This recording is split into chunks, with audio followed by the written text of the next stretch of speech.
Hey guys, today I'm going to be talking about how you can shoot a short film fast and cheap. So recently I was DP on this one film. We basically spent no money, spent basically no time, and it turned out really good. And I wanted to share kind of my experience making this film, as well as some advice on how you can keep your production costs very low and how to move very efficiently. So number one is keeping minimal locations and locations that you have access to, right?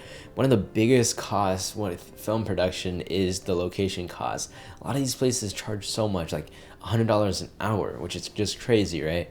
So I recommend using what you have as resources, and especially keeping that in mind when you're writing your films. And if you don't have certain access to locations, maybe cold calling people that have relations to the story. So let's say if you're making a movie about, like, let's say like Chinese New Year, maybe call up some of the local Chinese restaurants.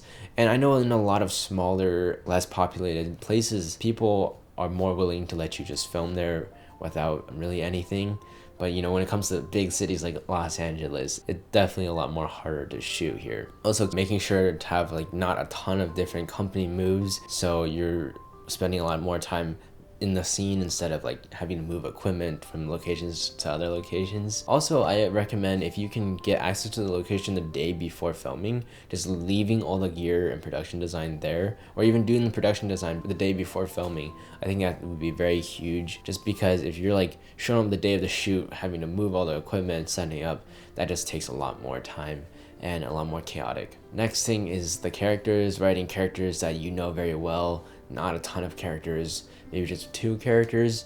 You know, I think that is a huge thing, so you don't have to get a whole cast, you don't have to get background actors. It makes your directing a lot easier too. Like, you're a lot more focused on the characters because it's not that complex. I think that's going to be kind of important. And also casting actors, you know, that are your friends, or people who just like you've worked with in the past, so you don't have to spend tons of money getting a professional actor. Next thing is crew. Keeping a crew very minimal. I recommend just having you, the director, a camera person, a sound person. That's kind of it, to be honest. That's kind of how I did it when I was starting out, but also maybe you can add a behind the scenes person if you like having like cool set photos, or having maybe instead of like an assistant camera. So then that means you will be using like autofocus, so you don't have to pull focus. And also, if you can just clap your hand instead of the slate, that's also one more person saved. So with this, you can basically save a lot of money on food for the crew, and also transportation costs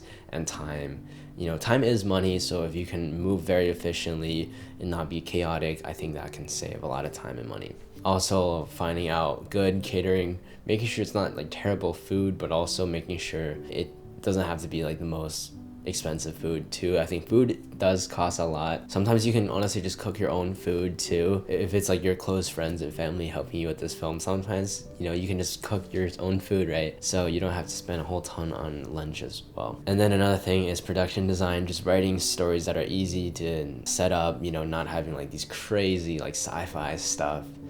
I think that could also be very good. Honestly, a lot of props you can get in second-handed stores. You can also like go dumpster diving maybe, depending on the film. And then just for equipment, just using like a little 1 camera setup, just keeping grip gear to the minimal, utilizing a lot of the natural light. I think that's very important. And then I want to talk about this film that I DP'd recently called Gloryland. What's up, guys? So I just took a nap, ready for the night shoot. Here is the gaffer, E-Man right here. We are ready with the car all loaded up. Let's go. Day 1, we did a lot of night scenes, and I did rent some gear. Renting gear is honestly pretty good when it comes to you know, stuff that when you buy it's very expensive, but you rent them, it's only like $5-10 a weekend. We are on set. Yo, E-Man's out here working, guys. Look at that. Oh. And then we got Ian. Yes, sir. Okay. I think that's good. Yeah. Those rooms too, or? Uh-huh. It's good.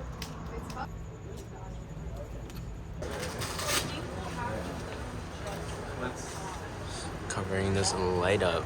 Key light out here. Hitting that. And then we got the other light right here. I got 2 600Cs and I rigged them up and for the moonlight.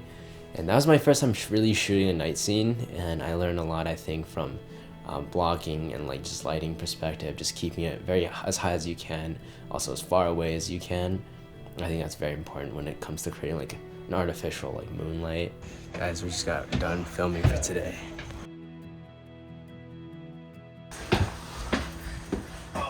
Yes, sir. Let's go. And then in day 2, we shot a lot of interior scenes. We had a nice art team who set up a lot of the stuff on the wall, just making sure to cover up the walls. That can up your production value a lot. And also, we had a light shining through the window. Yeah, it was a very fun scene to film. And I was wondering, you know, oh, maybe this is just one fucking little idiot trying to fuck with a guy like me, but no! And then the 3rd day was a lot of day exterior scenes. We used a lot of bounces and negative fill to cut light. We used a little bit of the 600 to like create a little bit more fill on the actors. My team was working very well. They knew exactly what they were supposed to do, and I was really thankful for everyone on the crew and cast. They did a wonderful job on this film. Josh, you know what you're doing? Cool. Let's go for a rolling. He's just gonna, he's gonna dig and then pull it out.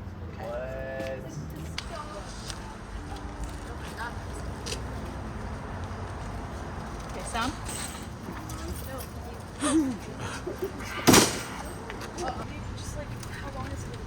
Nice. And you can honestly do a lot in post too to save time and money. First of all, editing yourself, I think that's important just starting out. Because when you outsource the editing, a lot of times you have to go back and forth and you have to wait on their schedule. That kind of wastes a lot of time. So when you edit yourself, you know the story exactly already. You can cut very easily. You can also do a lot of like fun experimental stuff. I can hide a lot of the fact that you didn't use a lot of money, just like doing crazy edits. You can shoot a movie for like $10 and do some crazy edits, and it can make it seem like a few $1,000, you know, budget level film, right? Also, just having good color grading, I think that's huge. I really recommend to shoot in log and then just like do a lot of work in color grading. I think that can make it look very good.